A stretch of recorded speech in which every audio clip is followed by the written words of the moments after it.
Hey guys, and welcome back to my channel. This is another mental health video. I make videos about mental health and my experience in medical school as a medical student, and so it's in a playlist called Mental Health and Academia. So be sure to check that out. I have discussed addiction, mental health in South Asia and Pakistan, and in the Quran.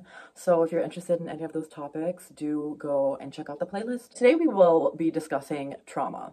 And trauma is a very interesting subject because it is basically subjective. There's no absolute way to measure trauma. There is no we have the diagnostic manual of mental health, which is known as the DSM-5 criteria, and that is one way, the main way of which we are to diagnose someone who has, for example, post-traumatic stress disorder. But I won't be specifically discussing post-traumatic stress disorder today, but I just will be discussing different forms of trauma that may not be explained in the DSM-5 criteria, just to kind of give you an idea if you have ever experienced trauma and what symptoms can occur, for example, the traumatic response that people have in response to these certain events.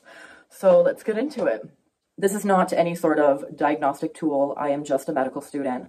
That is some information that you would want to seek out and do more research on yourself from other professionals or be professionally diagnosed by a professional. I'm just here to talk about stuff that happens in our day-to-day lives that is not very common to discuss in the South Asian community. So you've come to the right place if you're Desi, you're South Asian, or if you just come from a culture in which mental health is frowned upon. This video is going to discuss trauma and examples of trauma, so if you are easily triggered and if you are easily disturbed by hearing such things being discussed, then you might not want to watch this video. But before you leave, give a thumbs up.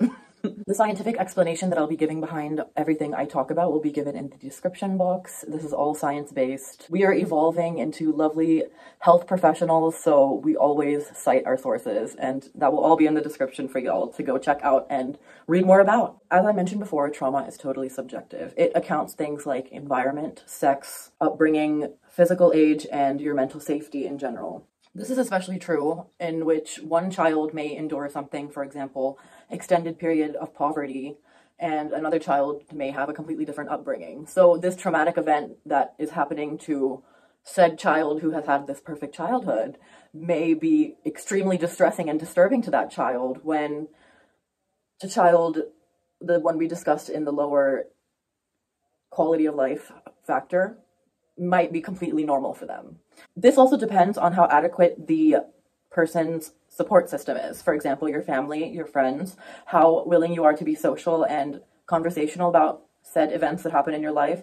It's really important to have an adequate social system and recovery system so that you can recover peacefully from this trauma. Causes of trauma include catastrophic injuries or illnesses, invasive medical procedures, childhood abuse, whether that is emotional, physical, sexual, spiritual, religious, war, childhood neglect or abandonment, natural disasters like hurricanes, tornadoes, earthquakes, birth-related stress, which can be inclusive or it can involve either partner or the infant itself, and also accidents such as car crashes or work accidents. Traumatic symptoms are very complex and diverse depending on the intensity, duration, and nature of the traumatic event. You can learn more about the information that I'm talking about right now from Lander L. 1991, The Ruin of Memories.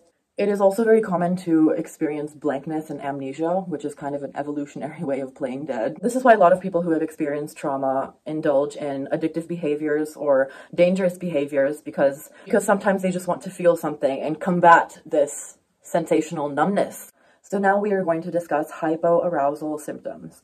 Hypoarousal symptoms include shutting down, emotional emptiness, numbness, and even paralysis. Oftentimes loved ones get a sense that they don't care about much in life. So that's a lot where disassociation occurs as well. And disassociation is like removing yourself from the stimulus oftentimes so much that it can include amnesia. So what does this mean for us? Why does our brain exhibit these behaviors when we've been traumatized? The brain is trying to protect us by removing us from the acceptance and understanding and reality of the trauma and this painful reality that we have experienced. So a lot of you have heard of the fight or flight method or the fight or flight response, and basically when people experience a traumatic event, they are constantly in this state of fight or flight. Whenever a person undergoes a fight or flight reaction, there is cortisol released in the body, and that causes kind of the little extra plight that is needed to complete said fighting or flighting. So the problem with trauma is that the person may be exposed so chronically, the person may be exposed so chronically to this trauma that it causes them to be in fight or flight mode much more often than the average individual with less trauma and less experiences. So the problem with that is that we have an excess amount of cortisol, and that can be displayed in different physiological malnormities and illnesses and pathologies as well. So that's a lot of why we connect the mental health to the physical health as well. That's kind of something that on this channel is a very well-known thing. I don't need to explain that, you know, you can get physical abnormalities from being mentally ill and being under mental distress. So that's something I don't need to get into. You can check my playlist. So in certain conditions such as PTSD or CPTSD, the excess cortisol produces a reactive C protein that is basically a biomarker for diseases like asthma and inflammatory bowel disease.